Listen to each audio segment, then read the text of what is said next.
Over the course of the last 25 years, Polyvinyl Record Company has grown from an idea in the heads of two excitable music fans into one of the more versatile and artistically driven record labels of its kind, working with a roster of well over 100 artists and consistently pushing independent music in new directions. In commemoration of this landmark birthday, we've put together the Polyvinyl Podcast to chronologically tell the story of how polyvinyl has evolved over the last quarter of a century. I'm your host, Fred Thomas, and I've been a friend of the labels since the early 2000s.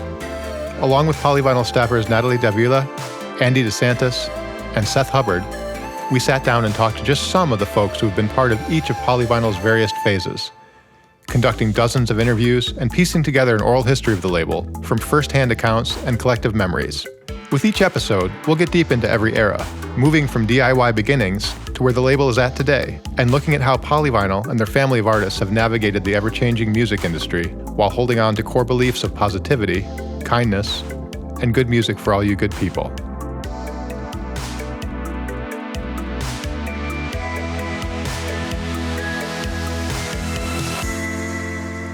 Hello and welcome back to the Polyvinyl Podcast, where we've been moving through the years as we chronicle the long and winding Polyvinyl Records story. Now that we're coming up on just about the midway point between where the label began and the present day, I'd like to start this third episode of the podcast with a note of acknowledgement. Since beginning to release music in the mid-90s, Polyvinyl has worked with a lot of artists. Because it's the type of person I am, I actually took the time and counted out exactly how many artists, and my calculations showed that at the time this is being recorded, Polyvinyl has released music by no less than 217 bands, solo artists, collaborative projects, and other music-making configurations. Bear in mind that while some of these artists may have just contributed a song to a compilation, just as many have released multiple albums and been on the label for a span of years. All of this is to say that every last one of these artists has a unique place in the history of the label, and none are more or less important than any other. We're painting in pretty broad strokes with this podcast, and even with the many interviews we've been able to conduct, we're barely just scratching the surface in terms of talking to everyone we'd like to. It's my secret hope that after this more historically geared season of the podcast is over, the stars will align for future seasons, where we get to talk to artists we didn't cover this time around, and share even more perspectives. But we'll see.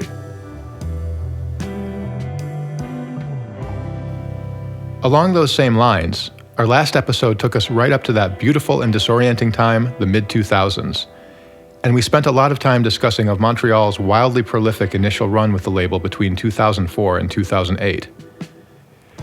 Of Montreal was far from the only band putting out amazing music on Polyvinyl at that time, however. Along with new releases from mainstay acts like Owen, Aloha, and Matt Pon PA, the mid to late 2000s saw new bands entering the fold like Volcano I'm Still Excited, Headlights, Architecture in Helsinki, Asobi Seksu, and lots more. This was an era when blogs were directing a lot of the conversation around indie music, and an enthusiastic Pitchfork review could lift a relatively unknown band out of obscurity literally overnight. Springfield, Missouri indie pop outfit Someone Still Loves You, Boris Yeltsin was experiencing their own version of this at the start of 2006, attracting significant buzz for their ultra-catchy debut album, Broom. By the end of the year, they had signed on with Polyvinyl, who remastered and re-released Broom to a larger audience as the first step of a relationship that would continue for years to come. Here's Someone Still Loves You, Boris Yeltsin's Phil Dickey talking with Seth and Andy, remembering some highlights from those days. We booked our first tour on MySpace in 2005, and I remember Pitchfork reviewed one of our songs on Broom, Housefire, and they said it was okay, but it must have been okay enough because it blew up our MySpace inbox. And a band from Chicago called Catfish Haven asked us to go on tour with them. They were secretly Canadian, and I remember asking them how they got on a record label because we just didn't know what to do.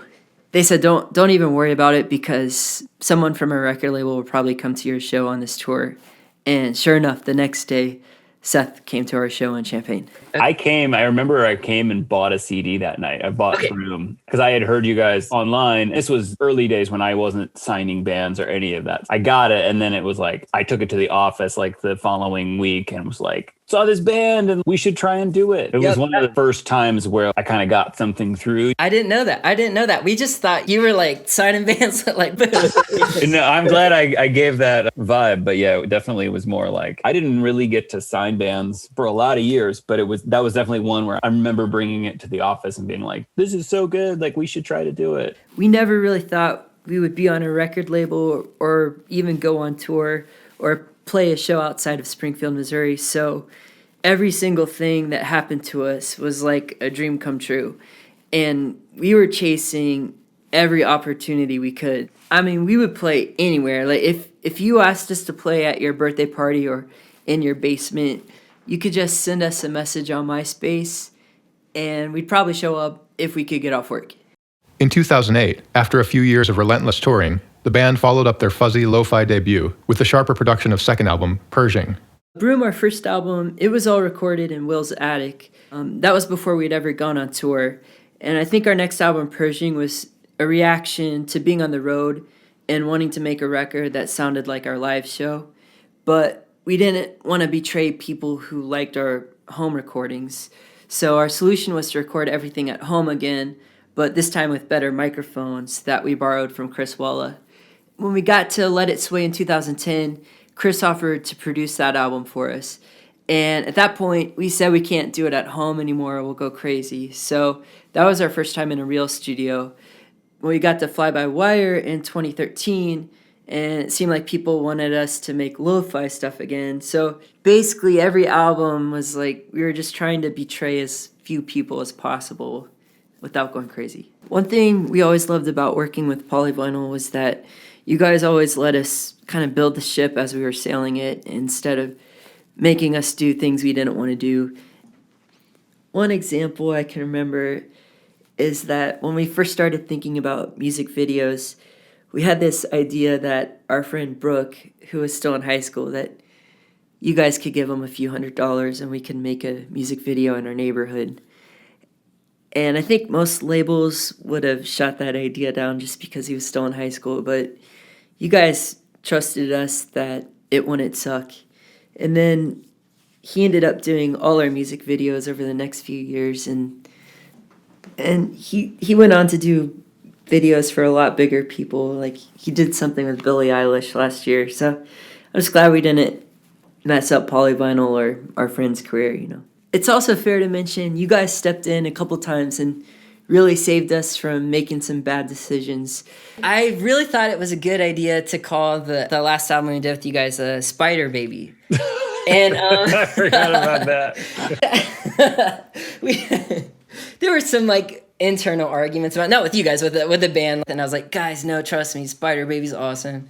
Like people are gonna love it. And then you sent like the nicest, most diplomatic email about, guys, just gonna be honest with you, it's not working. Like it's then I was telling my wife, like I mentioned that to my wife, and she's like, yeah, I wasn't gonna say anything, but yeah, that's not a good album name. And then all our friends and like Will's dad was like, guys, yeah, that was I'm really glad you didn't call it Spider Baby. I think that maybe is like a two-part example of one where you let us make music videos with a high school friend and trust us there, and also when we were about to make a terrible decision that you're like, let's think this through. And I think you said in the email, if you want it, like we'll let you have it. You can do it. Yeah, that's. But we're just some feedback from your friends and business partners. Let's think about this. Yeah, that's always been the line we've tried to walk. Of we'll give our advice or input if people want it, but let artists do what they wanted to do. Yeah.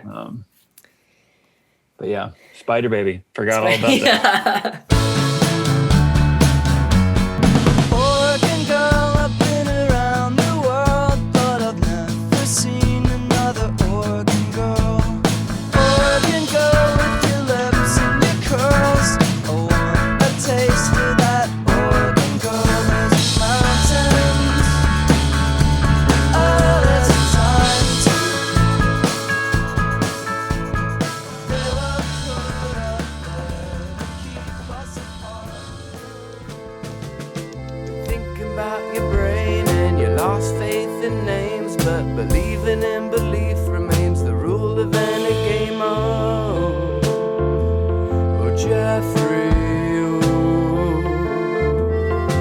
Jeffrey.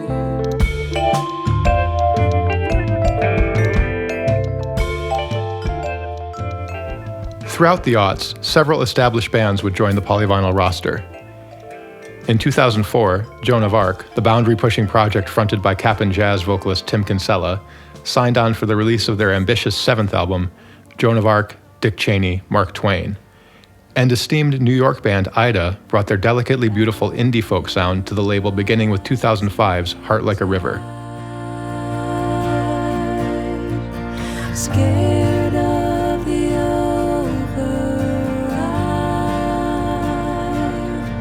Was it only a reflection of the love of the dimming sky? After of Montreal's breakthrough success, Polyvinyl had more resources to actively pursue bands who had already generated some buzz, and were shopping around new records. New York dream pop band Asobi Seksu had been gaining momentum for over 7 years when they joined forces with Polyvinyl for the release of their third studio album, 2009's Hush. Here's Asobi Seksu vocalist Yuki Chikudate talking about one of the first meetings she had with the label. So I think the first time we met with Matt, he flew out to New York, and I don't know if you still remember Kip, our press person. We still keep in touch with Kip. Oh, awesome. Yeah. So Kip, I think he still works with Yoko Ono, and it happened to be her birthday. Happened to be her birthday when Matt came in to meet with us. Kip was like, let's go to Yoko's party. So we all went to Yoko Ono's birthday party, and it was a very surreal experience. I think she was turning 70, and there were a lot of people there. Like the Strokes were there, the B-52s were there. Obviously, Sean Lennon was there. Yeah, right. Yeah, and it was definitely for me like a very new kind of experience to be like, oh my God, I'm surrounded by a bunch of legends. It was definitely a memorable moment, and I remember Matt being like, "This is probably one of the coolest things I've ever done. So thanks, guys." Yeah, I remember. We didn't do anything, but you're welcome. Okay, sorry, I have to break the fourth wall for just a second here. What in the fuck? You signed to the label at Yoko Ono's birthday party? I'm going to have to get some confirmation on this one from Polyvinyl co-founder Matt Lunsford. I flew out to New York, where Asobi was, to get to know them, hang out, and meet up before they made the record. We had a great time together, hung out, like got dinner, and we're talking about the record and super excited about working together. And then that night we were like, what are we going to do? I'm only in town for one night. So our friend Kip Curry, who was the band's publicist at the time, also happened to be Yoko Ono's publicist at the time, hit us up and was like, hey, tonight is Yoko's 75th birthday party. I can get you in if you want to. And so we were like, well, of course we want to do that.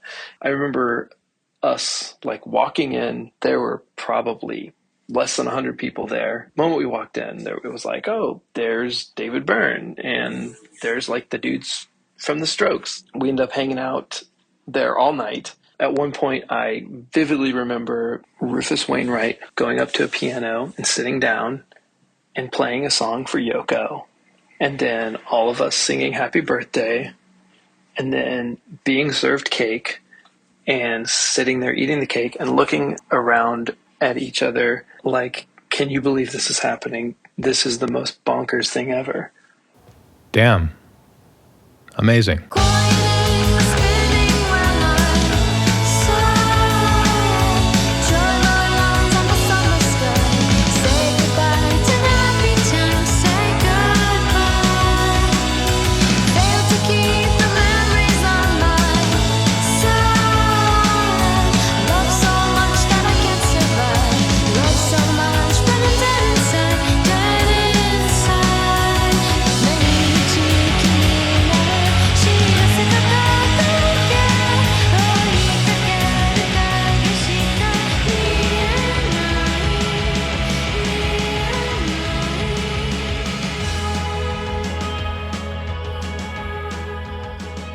Another well-loved band to join the Polyvinyl ranks around this time was the staunchly independent and stylistically peerless Deerhoof. By 2010, Deerhoof had already released 9 studio albums, and some of them had become hard to track down. Here's Deerhoof's Greg Saunier talking about signing on with Polyvinyl, first as a way to bring the band's out-of-print catalog back into circulation, and eventually staying on when it was time to make more music. The way we met Polyvinyl, they were interested in releasing some of our back catalog, releasing it on vinyl for the first time. So those records were just CD and digital before that? Yeah, you could buy a record on iTunes or you could order the CD. A few of our records had been on vinyl, but some of them had not. I remember buying a copy of Milkman on the Free Porcupine Society. Yeah, exactly. And what I remember so well about when Polyvinyl and Deerhoof started working together was that I had bought Milkman because that was one of the first Deerhoof records that I heard after you and I had met and after we played some shows together. Because in my mind, off the record, I was like, oh, Deerhoof, that's kind of like that Caroliner sounding band a little bit. From like way. Keep that in the podcast. Demand. Milkman, I got that record just at the local store in Detroit. And a couple weeks later, I was like, oh, I wanted to get another copy for a friend. And they're like, oh, that record's on eBay already. That record now goes for like $150. It's gone. So it was a quick thing. Like Deerhoof vinyl was a hot commodity even then. It was because it was so hard to get. And that's what Polyvinyl solved. It cut into the eBay gouge market, and, had our records available widely, easily distributed at a normal price. In 2011, the band released Deerhoof vs. Evil, their 10th full-length album, and first with Polyvinyl. After we had done Offend Maggie on Kill Rock Stars, there was various shakeups happening at Kill Rock Stars. Various people left and other people took over and stuff. And we had already been doing these vinyl-only, reissues of Kill Rock Stars records with Polyvinyl. And we just liked the interaction with them so much. We were like, well, why don't we just try putting out a record on Polyvinyl and see how that feels? And I mean, we put out so many. We just kept going, I mean, it's not just like us putting out a lot of records. It was also the way we did it. Like, they seemed fine with us doing it completely on our own. We never booked any recording studio time. We never needed an advance. We never asked any of them to show up at the studio to give us a pep talk. It was just we were very self-sufficient.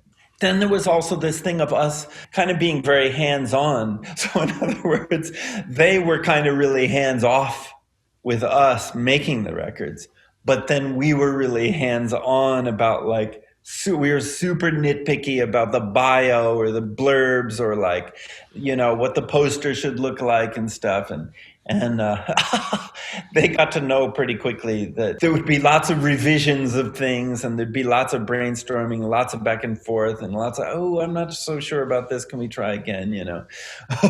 And always just so patient while we tried to figure out what in the world we were doing. They never brought it up to us.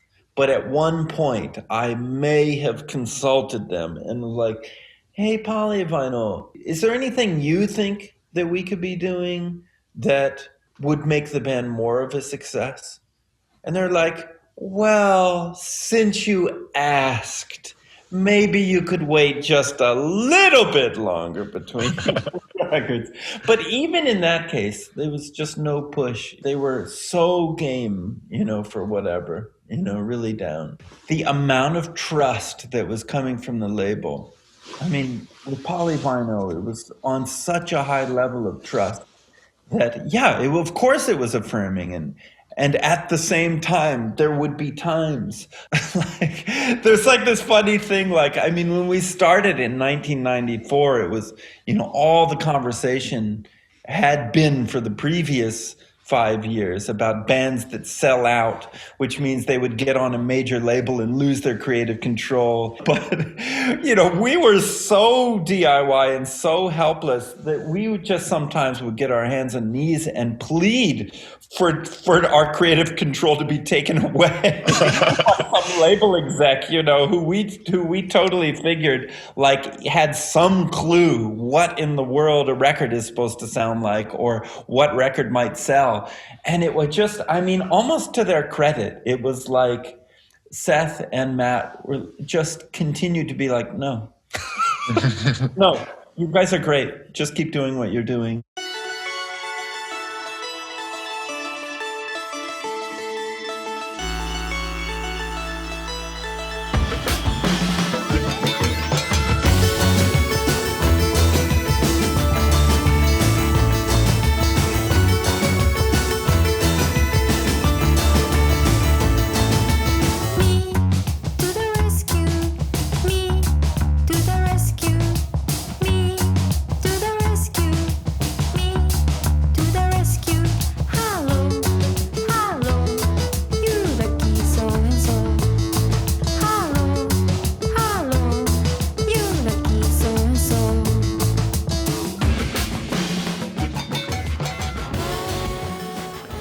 After working with the label for a few years, Deerhoof would introduce longtime friends and collaborators Shushu to Polyvinyl.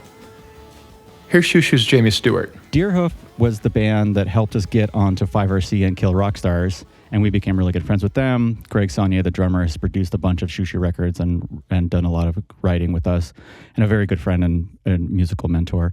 We were playing a show together in Bloomington, Indiana, and their Polyvinyl rep was there. And he was really simply said, "Hey, what do you guys think about being on Polyvinyl?" I said, "Oh, well, actually, we're looking for a new label." And it was we just chatted and that was it. It was no work at all. It was like a 3-minute conversation and then 2 or 3 emails, and then we were reborn. Basically, I'm a really boring, very practical person. Like I like people who are dependable. I like people who are trustworthy. I like people who do what they say that they're going to do, and I like people who are on time and nice. And Polyvinyl has always been and remains to be all of those things. At no point ever have I ever been uncertain that something was going to happen, or have I ever felt like we were getting treated badly, or there was any sort of financial shenanigans, or just we were being discounted or not cared about. After releasing a couple of singles with the label, Shushu's 8th studio full-length Always came out on Polyvinyl in March of 2012. At that point, the band had been at it for a decade, and was easily one of the most intense and experimental acts on the label. Here's Jamie talking about how it's been existing as a band as singular and uncategorizable as Shushu for as long as they have. During this phase of your career, you've kind of hit this like legendary status as a band, where it's... I mean, next year is our 20th year, which makes me want to... I'm simultaneously proud and nauseous regarding the statement that just came out of my mouth. But I feel like I have witnessed it where it was just kind of like in the last 5 years, you had this more legendary status than just like, oh, you're a band that's just been around for a long time. I attribute it entirely to 3 things: to panic, fear, and stubbornness. Like at the times where it seemed like it was falling apart, I lost my mind. And I thought, no possible way. I can't get off the ship. I'll drown. So it just kind of kept pushing forward. The Shushu for Life thing is real. So I think a lot of it has to do, and some part of this is fortunate and part of this is unfortunate, is since the early 2000s, there hasn't really been a new genre of music, like significant genre of music. So there's a lot of people looking back to whatever music was happening, 15 years before they were alive. Kids who are getting new to music are looking to music that happened, right when they were born, which was us. A lot of the people who seem to be into the band now, and I'm very grateful for this. It seems to be like a lot of people who've been listening to it forever, and then a lot of people who are teenagers, or in their early 20s. And I think it's just the sort of cyclical nature of music. I have certainly noticed that things are better now than they were maybe 5 or 6 years ago, and I feel extraordinarily grateful for the chance to keep making records.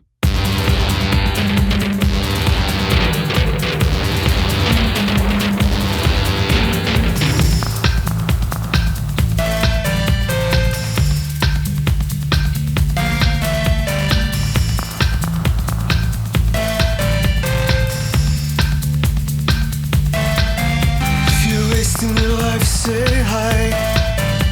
If you're alone tonight, say hi. You, he, should I say hi? Hi, hi. If there's a hole in your head, say hi. You're stitching your wrist, say hi. If when you look at the sky, it is black. We've been getting the ball rolling with a lot of these interviews by asking the artist the question, when did you first become aware of Polyvinyl? And Jamie had a pretty amazing answer. In the late 90s, I just really didn't know very much about underground music particularly. I had been a gigantic music fan since I was a little kid. I mean, my parents bought me a stereo when I was 8, and then, it was no turning back from there. And I was always looking for more and more unusual music. But I was sort of a dork, and I just wasn't that social. I became really good friends with a woman named Kelly Toy. And she was a deep music fan, and I would hang out at her house all the time. And she would mail order records. This is pre-internet, when you would like request a catalog from the label. They send it to your house, and you'd look it up and send them a letter, and they'd send it back to you. You know, almost every time I was over there, she would get a package with records in it. And this blew my mind. Like, it never even occurred to me that the world could be so connected, and that the idea that they mailed records to you seemed, even though it's a U.S. Postal Service, somehow seemed like a sort of secret way to get records or something. And I remember she got a package from Polyvinyl, and I saw the kind of compass logo, and I don't know, there was something immediate about the logo that it just felt like, oh, this is what I was looking for. This is the thing right there. Like, it was all contained in the aesthetic of that logo. When you open your arms, Ferdinand doors you in the chest. Have you seen your faces of late? The hippopotamuses below. So dance if you wanna dance, if you wanna. So dance if you wanna dance, if you wanna. Now I don't wanna see you cry.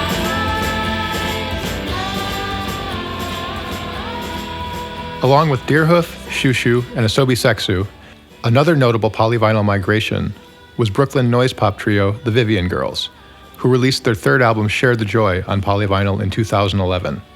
The band worked with several different labels before signing on with Polyvinyl, generating a cyclone of critical praise and worldwide fanfare in the process. Vivian Girls would break up in 2014, but worked with Polyvinyl again when they reformed 5 years later. They would be one of more than a few bands who began a new chapter or a second act with the label's help, but we'll be talking about that at length in our next episode.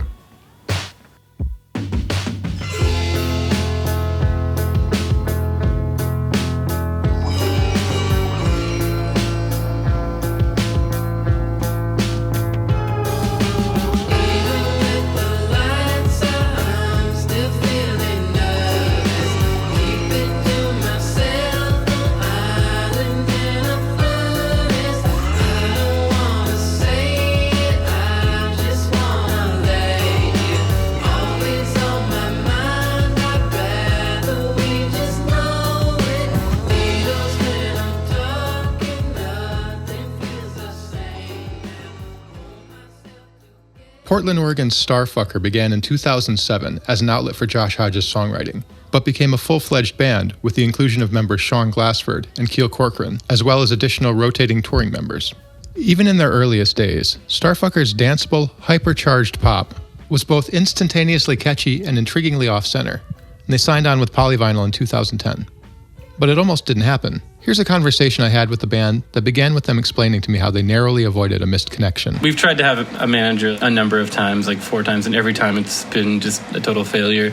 Polyvinyl reached out to our manager at that time, and she just ignored them and didn't tell us about it. So Seth, basically, he wasn't even going to come to it. We were playing in San Francisco, and they had their office there, and he was almost not just going to come, but then he, for some reason, did and said hi at the merch table afterwards, and we found all this out after talking with him. He's like, you guys like to do a 7-inch or something? And then it just developed from there. But it was like, it really almost definitely didn't happen. And we were really excited when he came up. I was like, yeah, we were like thrilled to hear that they were interested because we love the label. It was just super unfortunate that our manager like blew him off. Yeah, exactly. Yeah, she didn't even respond, didn't even email him back. But my wife, Laura, was doing merch at the time, and he came up and was like, oh, so do you know the band? And she's like, yeah, of course I'm with them or whatever. And he's like, yeah, I'd love to meet them and talk to them. I reached out, but never heard back anything, so I didn't know if they're not interested or whatever. And Laura was like, oh, well, yeah, they would love to talk to you. I can tell that for certain. I have like a really deep history with the label, being from the Midwest and the emo, like hardcore, like house show scene. I was like big fan of like Braid, Raina Maria, all of the super early Polyvinyl bands. We booked shows for them in Sioux Falls, South Dakota. That's where I grew up. They played at my friend's house a lot. I actually just ran across a VHS tape of that show. It was Braid and Raina Maria in my friend's basement. Yeah, rewatching that stuff was really fun. So yeah, I was like freaking out because I've known the label since I was 15, like 95, 97. So I knew about them for a long time, and I knew what they're all about. I knew their ethics and just that they were like DIY, like in it for the right reasons. Starfucker's first album with Polyvinyl was 2011's Reptilians, and their popularity grew quickly and explosively. It didn't hurt that they were working with a new label that was in it for the right reasons, seriously organized, and excited to help their bands grow. On tour, they would actually have our records at record stores, whereas, when before we were on Polyvinyl, it was like, I guess, like we talked to people at the record stores and be like, oh yeah, we wanted some of your records, but we just couldn't get any. Yeah, we also couldn't get our records ourselves on the first couple tours with the first label. I mean, it was always really hard to get actual copies. Actual distribution, actual advertising behind the records. You know us. We were just forward you all those weird ass emails that we get every day. I feel like we were pretty bad at dealing with that stuff, and it's super helpful to have you guys to ask questions. Here's Seth Hubbard remembering the impact of seeing the band play to a sea of people shortly after he helped bring them onto the label. In 2011, Starfucker was playing outside lands in San Francisco, and I was standing side stage watching them play to what felt like 10,000 people, and the place was just going absolutely bonkers. And it really just hit home of wow, what a special thing this is. The reason it was extra special for me was because they were one of the first bands that I was able to sign, where it was my idea, and then was able to bring them onto the label and kind of be their point person. As time moved on, Starfucker would prolifically release not just ornate studio albums, but also a wealth of auxiliary projects, demo collections, a live album, remixes, and more. I mean, that mostly just is due to Josh constantly writing. And then, Sean and I kind of just combing through and being like, ooh, this is cool. Let's do something with this. Josh has an insane backlog of just hundreds of songs. Yeah, it's hard to finish stuff. So stuff like the Vault series ends up happening where it's well, I doubt we're ever going to revisit these, even though some of them it would be cool to finish. So might as well put them out as is. It feels right to be putting something out as often as we can, even doing the live record. It's this will just be kind of a neat thing to do. We've been touring a bunch around then. I'm glad we did it then before COVID hit, and we haven't toured in 3 years or whatever now. Yeah, and that's the cool thing about Polyvinyl is we have all these different things going on, like the Vault series and remix albums or an ambient series. You guys are always just yeah, bring it on. We're down to put out whatever you guys think is worth putting out. Super supportive on all the different weird type projects we have. And the Vault was maybe originally going to be just a 7-inch series, but then as they're going through, it's just oh my God, there's so many songs. Let's just make this a whole a LP series. There's 100 songs or something on there, and there's more to come.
One of the more exciting bands to rise up from the confusing quagmire of the MySpace era was Vancouver, British Columbia duo Japandroids. Made up of guitarist-vocalist Brian King and drummer-vocalist David Prowse, Japandroids made high-energy, guitar-heavy rock that offset earnest, well-crafted songwriting with an equally powerful punk spirit, somehow creating a massive sound with just drums and guitar.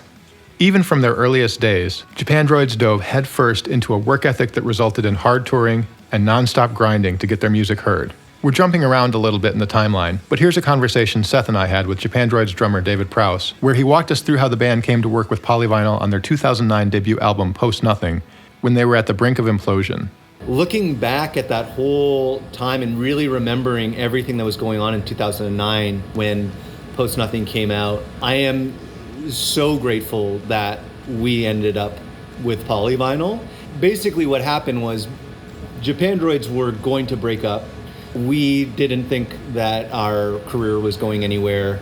There was some simmering interpersonal tension between Brian and I, which fueled our creativity, but also led to some clashes here and there. And we kind of just felt like nothing was going to happen. And then we basically started getting a little bit of buzz in the fall of 2008. We got a MySpace message from Mark Richardson at Pitchfork being like, hey, could we post your song Young Hearts Spark Fire on Pitchfork? And we're like, yeah, sure, of course. And we're basically sitting on this album. That song gets on Pitchfork, gets us tons of attention, and everything kind of starts from there. And we start getting this attention. We start getting some offers from labels. We're about to go on our first tour of Canada and the US in April of 2009. And Brian gets a perforated ulcer, ends up in the emergency room, is in hospital for 2 weeks, has emergency surgery, first tour's canceled, 6-week tour of the US and Canada. That was gonna finish at Sasquatch. We still don't have a US label. Brian's in the hospital. I'm back working my day job, which was working for a nonprofit that was a housing society. And I'm like, at the same time, basically sifting through all these offers for tours in the summer and fall of 2009. And we're also getting all these, critical acclaim for our album all at the exact same time. And this is basically when we talked to Polyvinyl. So looking back, there's so much stuff all happening at the same time. And we didn't have any idea what we were doing. And Brian was in the hospital, so I kind of forgot this, but for a lot of those conversations, I ended up having to take the lead and kind of start making decisions. So I actually found this really amazing email from Matt Lunsford where he basically laid out all this stuff. He's never met us in person and he's never seen us play or anything, but he just sends this long email. And one of the things he said was I started listening to the album and it became this office staple and we loved your record. I think in retrospect, what I really think about with that is knowing Matt Lunsford, I know he was telling the truth and that was not some bullshit sleazeball line, And I feel like I could see that from, the very first conversation that we had with Matt. Well, it's interesting that you bring up that you were moved by Matt saying that he liked your music because the time frame that we're talking about, it's always kind of been like this, but especially in 2008, 9, 10, 11, you could be a band that was more known about for the buzz than for being a good band. And there probably were a lot of labels who were talking to you that maybe had heard a song, but hadn't jammed the whole record, weren't really that sure of the totality of what you were, but knew that you were a band that they wanted to chase. I think we learned a lot more about the history of Polyvinyl from that first phone call and kind of onwards, about how it started as a very DIY thing. I remember hearing those stories about the Braid records where they literally went to a thrift store and they bought 100 old records in the dollar bin and then just painted over them for the jackets. That was a thing that we could really relate to because we weren't really part of some sort of scene in Vancouver and we always put on our own shows. And honestly, we talked to a million labels right before all this buzz. I had no problem just going up to people and being like, hey, can you put out our record? Hey, can we play a show with you? Hey, can we play this show opening for this band? And basically everybody was always like, nah.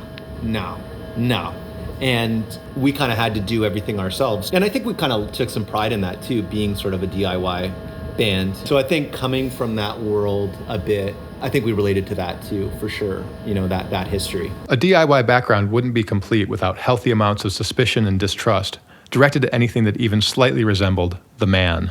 With the timeline of everything and Brian's surgery, I ended up being the first person at the label to meet you guys in real life.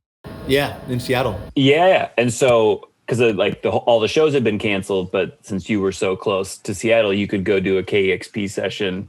I flew up for that, and I think you, Brian especially, but I think you both saw the label guy showing up to that, and I just remember like Brian like met me and then was like, "Why are you here?" I remember Brian asking that over and over again. I thought it was pretty funny how much distrust Brian had. You know, he was kind of being a dick.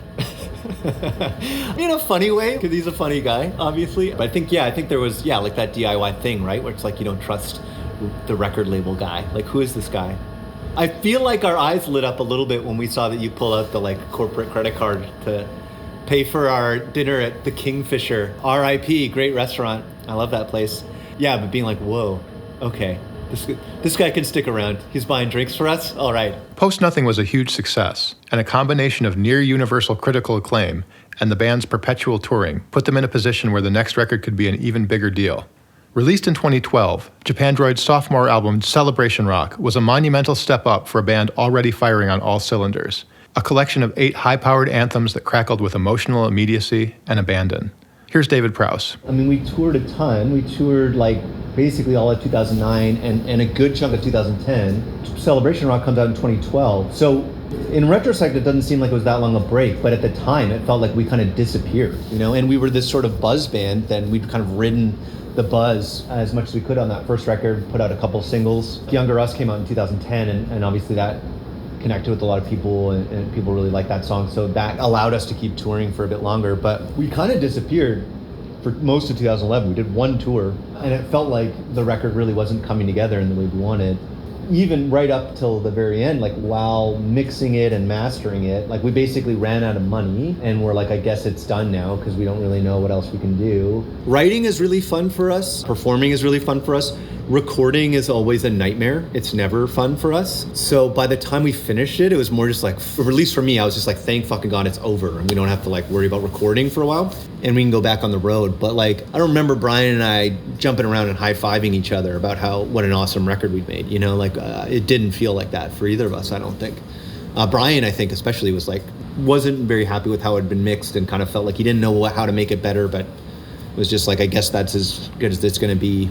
But I don't think either one of us felt that excited. There's all these things that, like, in retrospect, seem so dumb. We also were like, Evil Sway is going to be the single on this record. We'd recorded that song as a single, and we really loved that song. And then we'd scrapped that recording we were going to do for the 7-inch, and then we'd re-record it for the album. But in our head, we were always just like, this is the single. This song rocks. This is a rad song. And so, like, I remember at some point being like, there's some kind of like, what do you guys think should be the first single? And we were like, oh, Evil Sway's the single. And I remember you guys being like, are you sure about that? You know, and then basically afterward we realized like every single other person we talked to who had heard the album was like, House of Heaven Built is obviously, you know, the song. Am I remembering correctly that was one of the last songs that got written and recorded? Was The House That Heaven Built was like the one that barely made the record? Yeah, totally. Continuous Thunder and House of Heaven Built were the last 2 songs we wrote. And those were kind of like almost kind of like in desperation where we were like, man, we still don't have enough songs. And a bunch of the other songs we'd kind of tried recording earlier, it never really got to the finish line. So it's not like we have all these like a huge cache of all these B-sides that we never released or something. We literally just kind of have songs that were half completed that never really got recorded, and we were still just kind of stuck. And then House of Heaven Built and Continuous Thunder we wrote when we rented a house in Nashville in the fall of 2011 as sort of like a last ditch, like, let's shake things up and let's do something different. Let's jam somewhere else for a while. And then we came up with those 2 songs when we rented that house and then recorded them like right after we got home.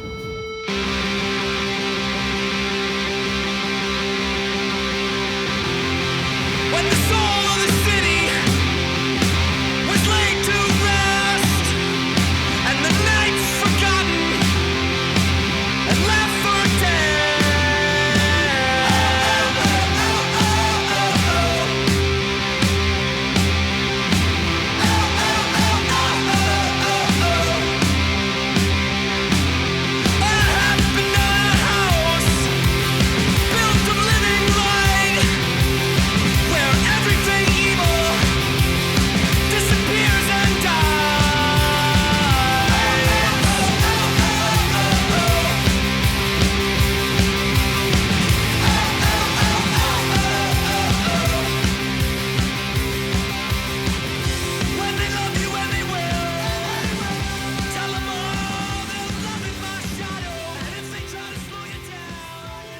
Remember earlier in this episode when Seth had to talk Someone Still Loves You, Boris Yeltsin out of naming their album Spider Baby? Seth, do you remember sending us a really heartfelt email about how Celebration Rock is an absolutely terrible title?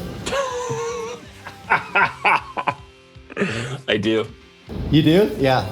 Which, like, I mean, you weren't wrong. I mean, I think it works, but it is kind of like it's a pretty bold title. I don't get it. Hold on a second. Like, what's wrong with Celebration Rock? Maybe I'm just like calcified by like knowing it's a record and for like the last decade or whatever. But like, when it came out, I wasn't like, oh, stupid title. I was like, oh yeah, cool. I think what my argument even is. I think the argument was that like Celebration Rock sounds like I remember you specifically saying it sounds like the name of a U2 album. Like you were kind of like you're going for like the big giant rock band, and that's not really who you guys are. You're like a DIY kind of punk band. Like, are you sure? Have you thought this through, kind of thing, or something like that? And I think to your credit, we basically were like, well, no, this is going to be the title, and you were like, okay, fine. That's the only time I really ever remember getting any sort of opinion about anything really from you guys. I actually have a distinct memory of like Matt. We played Pygmalion in Champaign in 2011, and we had some rough mixes of Celebration Rock that Brian really wanted to play for Matt. And I remember Matt being like, he's like, I prefer not to listen to them. He's like, if you really want to show them to me, I'll listen to them. But like, honestly, I think it's better to just you're the artist, and I think I should just let you go down the creative process. I'm happy to listen if you really want it, but like, you don't need to feel any pressure to like show me what you've been up to at all. That's not the relationship I'm trying to have with you guys, you know? Which I've always stuck with me. I remember also the record was done, and I remember a conversation with you where you were basically like, I will do one tour and then this band is over. Like you're like, I agree to do one tour to support this record that you guys are putting out, but then I'm done. Yeah, that's where I was at for sure. Like I said, like recording is always just so stressful. And we'd also we toured ourselves into the ground, and then we were like super stressed making the record, which is funny because it's kind of like this like rah-rah living it up record, and yet it's coming from all this stress and anxiety.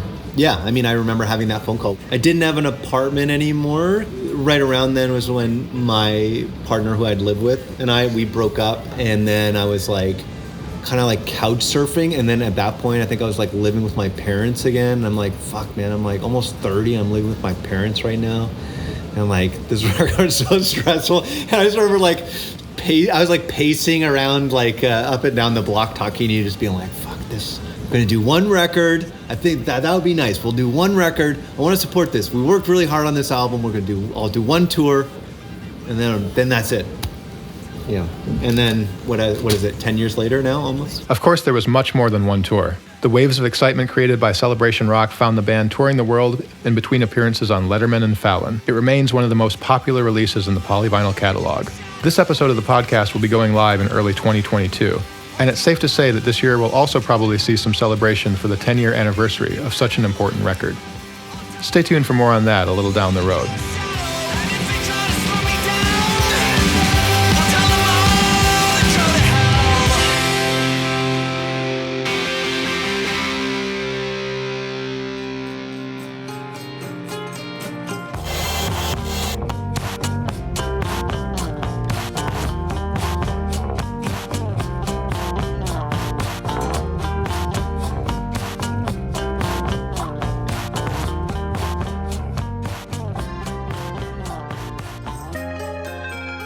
We're going to leave things there for the time being, but we'll be back soon with episode 4 of the Polyvinyl podcast, where we'll talk to members of J-Som, Generationals, Always, White Reaper, and more, as we trek through the last 25 years of Polyvinyl, inching ever closer to the present day. As we've rolled these episodes out, it's been so beautiful to get so much positive feedback and supportive encouragement from everybody listening. Thank you all so much for taking time out to go on this journey with us, and for going above and beyond to let us know you've been enjoying the ride. If you're having as good of a time listening to this as we are making it, consider taking a moment to subscribe, rate the podcast, or leave a review. It goes a lot further than you'd think in terms of spreading the word. Follow @Polyvinyl on socials to keep up with everything happening in the Polyvinyl universe, and use promo code PVPodcast to save 10% on your next order from the web store, polyvinylrecords.com. Until next time, I'm your host Fred Thomas, thanking you so much for tuning in to the Polyvinyl podcast. Take good care of yourselves out there, and be kind to one another.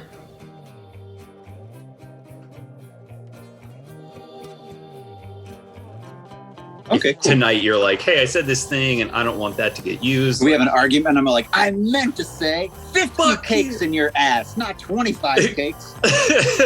Exactly. There's the perfect soundbite. Yep, We don't need anything else. We're done. There's the shoo interviews. That's pretty accurate.